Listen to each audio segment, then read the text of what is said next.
So you know how I'm trying to be more relaxed lately, trying to be less uptight? Well, it sort of backfired.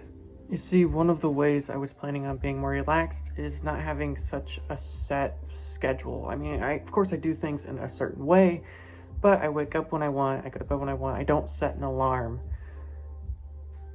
Maybe that wasn't the greatest idea.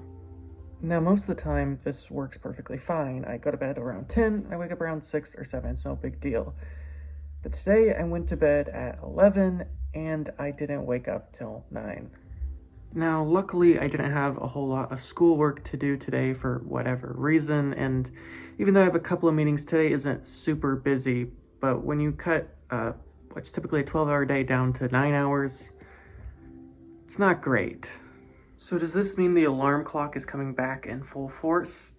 Maybe not. Definitely on weekends, I'm still not gonna have an alarm clock, but for weekdays,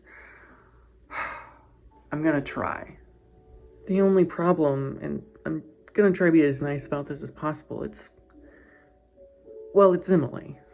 You see, while I love Emily more than anything in the world, and she's incredible, much like her brother, she has terrible sleeping habits. She'll go to bed super late, she'll take a nap in the middle of the day, she won't wake up until pretty late, and that's not a huge deal, but Emily doesn't allow me to go to bed until she goes to bed, so I can't go to bed before her, I can't go to bed after her. When she goes to bed, I go to bed. She kind of makes the routine. Now when she's in school, that's no big deal, but she's not in school anymore. Now, I'm sure once she has a job, there'll be more of a schedule, and I can get back to kind of waking up when I want to. But for the time being, Emily's gonna go to bed when she wants, which means I go to bed when she wants, which means I either have to have 5, 6, maybe 7 hours of sleep, or not have an alarm. So I'm not really, there's no real good answer here. I think if there was any sort of answer to be had here, it's to set an alarm, but just 8 hours after I go to bed. So if we go to bed at 11 that night, I set it for 7. If we go to bed at 10, I set it for 6, and so on and so forth. I've thought about doing that in the past, I just never got into it, so I guess I should probably do that. So every week I have a meeting with one of my clients who I have said many times before is my favorite client, and we're coming upon a really big project. Now I can't talk about it yet because of a whole bunch of reasons, but let's just say there's a lot of exciting stuff coming up.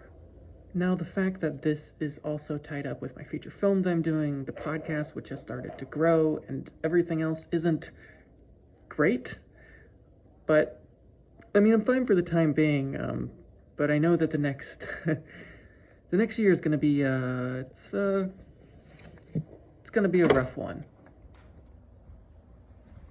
We're going to the pool!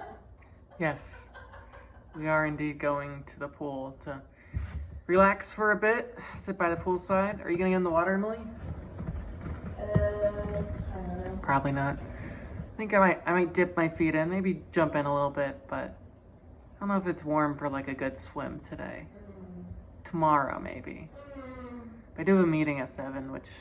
Tomorrow's only supposed to be like 60 degrees. Damn it! Why can I never swim?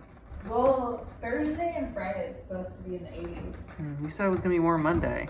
That was a lie. Well, it was warmer. It wasn't Friday. It was not fun.